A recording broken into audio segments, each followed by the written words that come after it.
Hi everyone, good morning. It's Margaret Manning here, and welcome to Mornings with 60 and Me. I hope that you're doing great this morning. It's such a beautiful sunny morning here with me, and I'm having my cup of tea this morning. I've got my Puka love tea, and this is the one that's got lavender, rose, and chamomile. It's a really lovely tea, and so I'm enjoying that this morning. And I just want to welcome you all here. I hope that you're doing great this morning and have a cup of tea or coffee and have a chat about a topic that I think is of interest to women in our demographic and get your feedback on some questions I've got. So, when the new year is kind of underway now, and we've all had our reflection on last year and looking at resolutions, goals for 2017.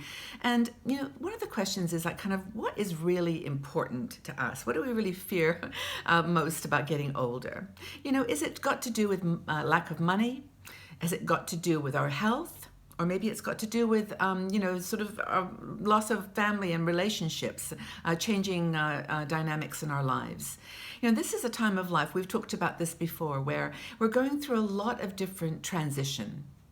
Children have left home, starting their own families and own lives, and we've got friends who are leaving us, changing towns, moving away from where we've known them all our lives, and being faced sometimes with loneliness and sense of isolation. There's just a lot going on as we get a little bit older, but there's a lot of things that we can do, and I know that searching for meaning and purpose becomes kind of a foundational grounding exercise in our 60s. And we've talked about all kinds of hobbies and part-time work and all kinds of things that we can do to keep busy. But even though we know we've got 20, 30 plus years ahead of us, it still feels like we're kind of running out of time. That we've got to rush to do things and find important things in our lives to give us meaning. And I think I've got one idea, one solution, which I think can work for you. And I want to put it forward as an idea that can definitely supercharge your social engagement. It can help you find a new source of meaning and purpose in your life in your 60s. And I would go as far as to say that it can bring you happiness in your life. And that is mentoring. Now, I know a lot of women in our community already do some mentoring of some kind or another. And, in our very chaotic world that we live in today, it's sometimes hard to feel that we can really make a difference. That we can't control some of the things that are going on around us, but we can control our attitude to aging, and also we can help other younger people get a perspective on what they're going through. Based on our own experiences. I think sometimes, older women don't realize that all the things that we have been through, that we, feel like we've done, we can offer some advice, are brand new to younger people.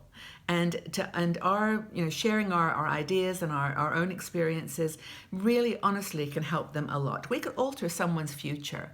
And I think that that's a really, really powerful thing that we can do to give our own lives meaning and purpose. Now, as a mentor, every success is precious. This could just be a very short-term thing that we do to help someone in an emergency or some kind of a situation that's immediate. But it also could be a longer-term investment that we take on. And I think it's really, really important to do that and to make a difference in the life of other younger people. So, what can it do for us? Well, certainly it can help us to engage more socially. Now, we all know, we've talked about this before, that having social engagement, having a connection with like-minded people, not just random, acquaintances, but really deep conversation relationships, is going to help us with our health, our brain health, our body, our attitude to aging. So it's really important that we get social. And of course, when you join a mentoring group, you're associating with people who have a similar interest, who do things that you love to do, have a similar value system. And I think that that's really, really important. Sometimes you're going to form a friendship with the person that you're mentoring. Now, I have a couple of young women that I mentor from my days in corporate world, and I don't talk to them every day in a very structured mentoring way, but they always know that I'm here for them, and that I have an open heart and an open mind to talk to them whenever they need some direction. Don't give them any decisions, but I help them to ask the right questions. And so that for me, and I've made really good friends with them. They are my friends. I feel like I could, turn to them if I had something I wanted to discuss, and I have done that. So it becomes more a reciprocal relationship that's very powerful. And I think that those relationships where people ask you questions like, how are you doing? What have you been doing with your life the last few months? And the key point is want to listen when you answer. I think it's super powerful. So you can connect with others who care about the same things, but also connect with people who you're able to really tangibly help. I remember when I was in Bali, I presented at a place called the Hub, the Hub in Ubud, and it was to a group of young entrepreneurs who were starting websites and blogs and wanted to build community. And I spoke to them about 60andMe, and it was amazing at the end of the conversation how people came to me and said how much they appreciated it, how much they'd learned. To me, it was just sort of telling my story, but I didn't realize how much had gone into the decisions I had made and the technique and the style that I use with our community. So that was a great example of a very temporary mentoring opportunity. It was just a one-day workshop, but it was really helpful to them. So I think that's a good example. You need to just dive in there and find an organization that supports the things you did when you were in the workplace. It's really important. The other thing you can do is actually learn how to see the world through different eyes. Young people have a completely different lens on the world, and I think it's wonderful to listen to them too and learn from them. I didn't even know how to use WhatsApp until someone showed me. It's a great little tool, and it's a wonderful way to communicate with people. There's all kinds of knowledge that they've got, so it's definitely a reciprocal engagement with a young person. And whether you're volunteering, at a school with young children, or with teenagers, or with younger entrepreneurs, or even middle-aged, older entrepreneurs, it's really a valuable way to stay alert, alive, active, and questioning things. I think that having that questioning curiosity about life is really wonderful, and mentoring can help you with that at any age that you're mentoring. Now, I think that if you're interested in mentoring, there's lots of options.